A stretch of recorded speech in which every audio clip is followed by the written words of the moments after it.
Hello again, ini jam 13.24 dan sebenarnya gue lagi menunggu penjual bakso. Gue lagi sendiri di ruang tamu karena Haris dan Chota, Daniel, Penguin atau siapapun dia itu juga ikut bersamanya, dan mungkin juga dia nggak akan balik ke sini lagi. So I just wanna talk about last night karena apa yang ada di dalam diare gue, di dalam buku merah itu cukup menjelaskan, tapi tidak menjelaskan keseluruhan atas apa yang ingin sampaikan. Dan suatu hari kemarin gue dan Harung datang lebih dulu kan, dan gue ada dalam kelas bersama Dian dan juga Yana, terus berbincang-bincang hangat tentang teknis dan videografi segala macam. Lalu kemudian kita sampai pada satu waktu dimana Yana bertanya soal bagaimana untuk mendapatkan membuat halaman pada makalah, dan kusarankan untuk menunggu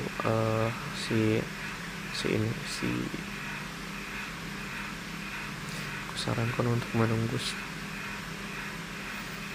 si Chota, kita panggil Daniel aja ya. Kusarankan untuk menunggu Daniel, dan entah beberapa lama kemudian ternyata betul dia datang. Lalu saat itu aku keluar untuk melihat buku fotografiku, hasil dari katalognya, dan Haris langsung menyimpannya di luar. Lalu setelah aku lihat, aku kembali masuk. Kebetulan di tempatku duduk tadi bersama Yana dan kawan-kawan itu tempatnya rada sempit. Jadi saat itu aku berjalan masuk melewati jalan yang sempit itu karena terhampit oleh kursi-kursi. Lalu nggak sengaja saat dia di depanku, si Chota di depanku, untuk bersama-sama berjalan ke arah situ, aku ingin melewatinya, dan entah kenapa gue mencium bagian pundaknya yang I have no idea why I do that, tapi seakan gue melakukannya secara sadar. Entah apakah itu sadar ataupun tidak sadar, tapi the point is why I doing that. Gue melakukannya secara gak sengaja tapi secara sadar. Kayak gue sadar hal itu terjadi, tapi secara gak sadar kenapa gue lakukan gitu. Gue terduduk untuk beberapa saat dan gue merasa sangat bersalah itu kan. Gue merasa bersalah karena gue merasa itu terlalu berlebihan untuk gue sendiri. Yang kedua, gue udah patenkan gak bakalan berharap terlalu banyak ataupun terlalu memaksakan kehendak. Dan that's right, setelah itu karena overthinkingku, gue keluar lagi, dan di sana gue bertemu Lutfia. Gue menceritakan hal itu, dan Lutfia bilang kalau yang sadar hanyalah kau, ya mungkin nggak akan ada masalah yang terjadi. And then singkat ceritanya,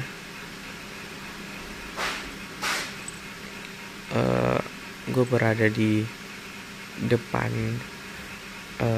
tempat pameran makalah.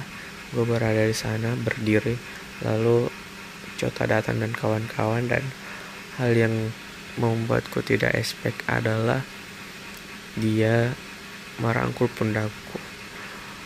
Entahlah apa urgensi dari itu, tapi I feel like what they didn't mad at me. Di satu sisi gue berpikir apakah dia suka kembali kepadaku.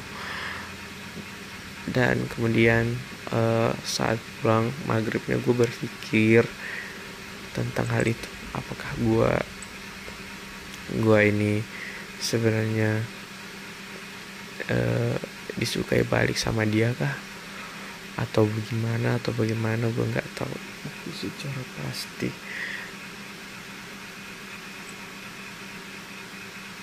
Gue nggak tahu itu secara pasti, tapi di saat itu gue menjauh atas dasar I don't know man, aku terlalu memaksakan kehendak dan aku nggak mau hal itu terjadi. And then uh,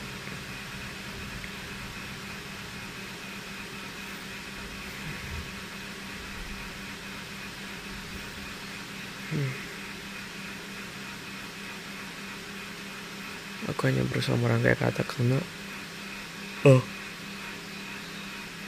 aku berusaha mengingat kembali apa yang terjadi. Dan gue ingat saat di kamar itu, karena gue so-soan ingin tidur padahal sebenarnya pengen menjauh. Gue menggambar dan kemudian di beranda YouTube gue lihat kayak tanda-tanda ketika semesta tidak merestuinya atau kayak dia bukan jodoh atau semacamnya. Ada banyak hal dari tanda-tanda itu seperti toxic relationship segala macam, hal-hal seperti kejahatan dari sisi jodoh kita atau orang yang kita sukai. But setelah semua itu tidak ada sama sekali, sama sekali hal yang membuat Jota ini sebagai orang yang bukan jodoh. Atas kedekatanku dengan dia, atas persahabatanku, atas physical touchku, atas kedekatanku dengan dia, dan hal-hal yang terjadi selama ini, ada satu hal, akan ada tanda atau semesta seperti memberikan tanda kita lewat mimpi terkait kita sadar bahwa hal itu sebenarnya tidak akan tercapai atau hal itu sudah jelas dilarang. Tuhan itu, semesta itu nggak langsung menghina kita atau membiarkan kita dalam rasa kepahitan itu bahwa kita memang tidak ditakdirkan. Justru dia memberikan kita mimpi seolah-olah apa yang sekiranya terjadi jika kita bersama, walau sebenarnya itu kayak kita memang tidak diperuntukkan untuk bersama. And then gue berpikir atas segala mimpi-mimpi gue selama ini tentang dia, apakah ini hanya semacam pepanis untuk hidup gue agar gue sekiranya berhenti karena gue sudah merasakan apa yang terjadi, bagaimana yang kemungkinan terjadi jika gue bersama dia gitu. Lu paham maksud gue kan? Dan kembali ke sisi law of attraction lagi, sekitaran jam 10 malam gue terbangun dari tidur. Gue keluar di sini masih ada Abdil segala macam, dan kemudian beberapa lama Bobeng juga datang. Lalu Abdil pulang, dan saat itu semua berjalannya seperti biasa. Haris dengan gamenya, Ijat yang sudah bosan bermain game dan memutuskan untuk nonton Reels, dan begitu pula gua. Saat itu gua mau lihat SW sekiranya apakah si Daniel ini melihat SW ku, dan ternyata iya. Dan apa tanggapannya? Nothing. Dia benar-benar sangat bodoh amat. Dia benar-benar kayak gak bisa dikode. Karena kenapa gue berkata seperti itu? Suatu waktu kemarin siangnya saat di kampus,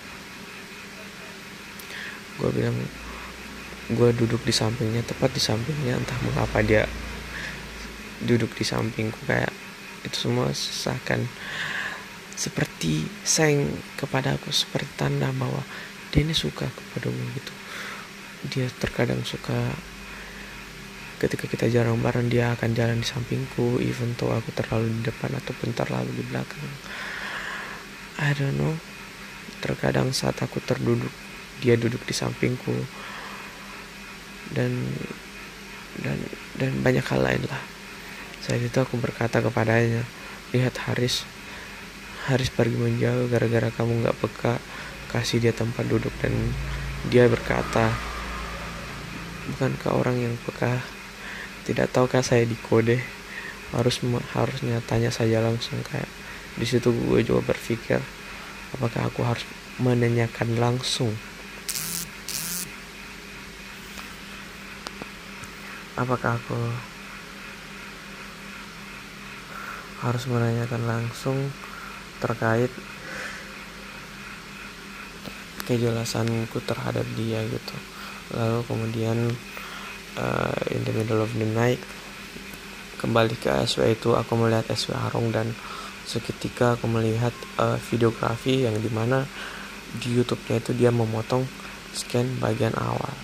Dan it's fine karena saya pikir gua itu channel YouTube-nya dan video itu punya hak atas dia juga, jadi gue nggak masalah atas itu. Dan kemudian karena gue ingin melihat keseluruhan ceritanya yang tidak ada di YouTube karena dia memotongnya, gue melihat kembali ke Drive, dan betapa terkejutnya gue dan betapa sakit hatinya gue ketika kulihat apa yang di YouTube sama dengan apa yang di Drive. Itu membuat gue kayak what the fuck.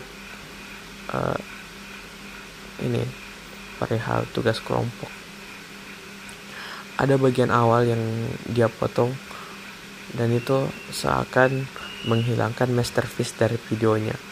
Gue membuat video ini atas dasar supaya maksudnya timeline dari ceritanya itu ada flashback, dan ketika dia memotong itu seakan tidak ada flashback dan tidak ada kegiatan yang terjadi.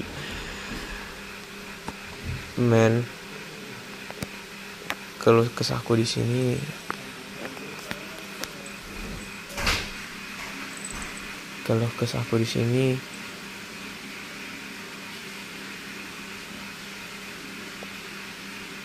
hanya sebatas tugas videografi dan komunikasi kelompok.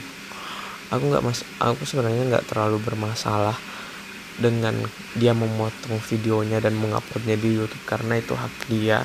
Video itu juga milik hak dia. Tapi ketika tugas kelompok ini yang jelas-jelas nama aku, nama teman-teman, dan dia juga ada di sana, dan dengan memotong video itu gue sebagai sutradara dan scriptwriter dan atas apa yang ku imajinasikan dalam videografi ini hancur men.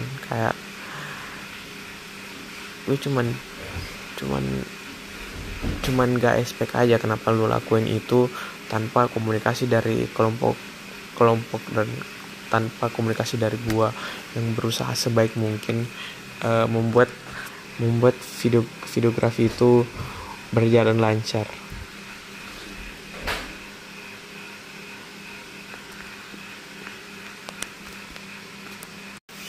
Dan karena itu juga percakapan semalam sangatlah intens perkara hal itu, dan gue sebagai pembuat naskahnya merasa sedih atas apa yang dilakukan tanpa komunikasi dari saya.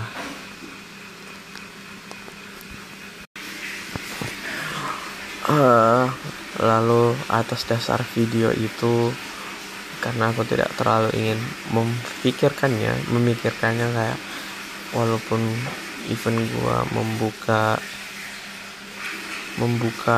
Reels dan segala macam itu, pikiranku masih tetap terdistraksi oleh hal itu. Jadi kuletakkan HP-ku, berdiri dan berjalan, lalu terduduk tepat di samping Hinjatam Daniel sembari melihat rel FYP-nya yang entah kenapa sangat tidak jelas. Lalu setelah banyaknya FYP yang dia lewati, sampai pada satu titik FYP cewek cantik, dan lalu aku berpikir tentang kebiasaan dia yang selalu menonton TikTok, yang selalu menyimpan video TikTok, menyembunyikan video TikTok tentang cewek-cewek cantik. Jadi aku bertanya, apakah setelah menonton video itu kamu sudah tidak menonton bokep lagi? Dan jawabannya ya, dia mengurangi nonton bokep atas adanya video itu. Lalu pembahasan tertuju kepada bahwa alasan dia menonton itu sebelum tidur dia bisa mengimajinasikan sebuah cerita dan cerita itu membuat otaknya berjalan segala macam. Lalu ku perdebatkan hal itu atas pemikirannya tentang imajinasi yang dia buat, cerita yang dia buat dengan versi cerita yang ku buat, dimana cerita yang ku buat itu berlandaskan atas alur yang panjang, sedangkan dia alur yang singkat. Gue membuat cerita dengan alur yang panjang, dimana alur yang panjang ini memiliki klimaks, anti klimaks, dan penyelesaian. Lalu setelah penyelesaian gue melihat kembali diri gue, apakah ini bisa terjadi, dan disitulah overthinking gue terjadi. Dan atas idola yang gue miliki, dari dua jenis idola orang dekat dan orang jauh atau artis, gue lebih prepare ataupun tertarik untuk mengimajinasikan idola dekat ini. Dan atas perbincangan gue seakan ngeflow dengan dia, sedikit melupakan soal videografi dan sedikit tenang sampailah pada titik dimana gue mendapat jawaban atas segala pertanyaan gue sekarang, tentang apakah aku harus jujur kepada dia, tentang bagaimana dia mendapat, tentang pandangan dia terhadap seorang overthinker sepertiku. Gue merasa bahwa atas clue-clue yang diberikan selama ini, bagaimana dia sangat tidak menyukai hal-hal seputar LGBT itu, gue mendapat jawaban bahwa apa yang dia lakukan sekarang ini hanyalah sebagai bentuk friendship saja, hanya sebagai bentuk pertemanan semata. Jadi hal-hal yang selama ini kuanggap spesial sebenarnya adalah hal yang dia anggap sebagai persahabatan semata. Tapi hal yang tidak ku tahu dari itu, apakah hal itu atau ini memang semata, tapi atas apa yang kulihat, apa yang dia lakukan kepadaku ini memang hanya kepada aku. Dia tidak pernah sekalipun, atau dia tidak pernah, aku jarang sekali melihat hal yang dia lakukan kepada aku dilakukan kepada orang lain. I have no idea about that, but at least gue mendapat jawaban bahwa, dan bisa mendapat gambaran yang jelas bahwa kemungkinan yang terjadi ketika gue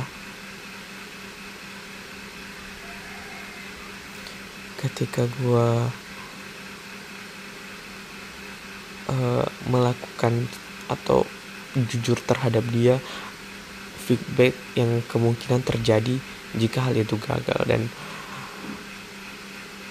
gue tahu endingnya akan tidak cukup bagus, dan aku tidak masalah kali itu, karena aku tidak bisa merubah pandangan orang lain atas sesuatu, dan hanya aku yang bisa mengubah pandanganku atas hal itu. Maka dari itu, karena aku tahu pandangan itu akan bakalan buruk, jadi buat apa dipaksakan. Dan setelah itu aku sedikit merasa lega atas pertanyaanku selama ini, atas keluh kesahku, apakah harus ku sampaikan apa yang kurasakan, apakah harus terus terang untuk mendapat sebuah kepastian. Tapi dari percakapanku semalam, gue seperti mendapatkan sebuah kepastian yang membuatku sedikit tenang. Dan kemudian dari hal itu, setelah hal itu gue seperti mendapat jawaban atas keluh kesah gue, atas overthinking gue sangat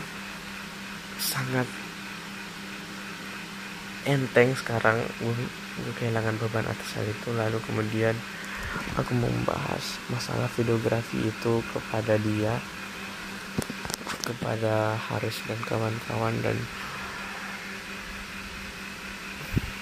entahlah pemikiran dia seperti sangat bodoh amat dan ketimbang gue yang sangat kompleks gitu. Dia tidak memikirkan jangka panjang atas permasalahan. Dia tidak pernah memikirkan pandangan orang lain terhadap dia. Well, itu bagus, tapi di satu sisi terkadang pandangan seperti itu, gue merasa sangat egois akan hal itu. But that's okay, it's not my really problem is. Dan ya, aku menceritakan soal bagaimana tanggapan gue terhadap videografi, bagaimana keluh kesahku sebagai scriptwriter, sebagai yang membuat cerita dan lain hal segala macam, dan hal yang ku dapat dari hal itu, bagaimana gue berusaha untuk tidak memecah tim, bagaimana gue tidak terlalu memaksakan kehendak, bagaimana gue selalu mengkomunikasikan setiap hal agar supaya tidak ada kesalahpahaman ataupun yang merasa bersalah ataupun merasa dirugikan dari hal itu. Dan apa yang ku dapat bahwa semua yang kulakukan ini justru tidak berdampak baik juga kepada aku. Maksudnya aku percuma melakukan hal itu, sedangkan orang-orang justru seakan tidak peduli dengan hal itu. But ya sudahlah, mungkin cukup itu saja. Ada kayak gitu, I don't give a fuck anymore. Kayak expect too much itu gak terlalu baik, dan mengapa aku selama ini seakan kasihan dengan itu. Biarlah,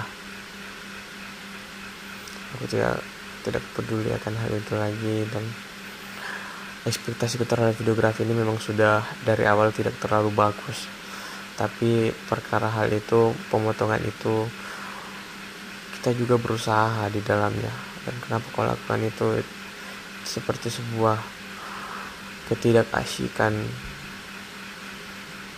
dalam sebuah kelompok. Lu kayak seolah-olah tahu segala hal tanpa memerhatikan pandangan orang lain ataupun perspektif orang lain. Dan ada orang bisa berkembang dari hal itu atau tidak, saya kurang tahu.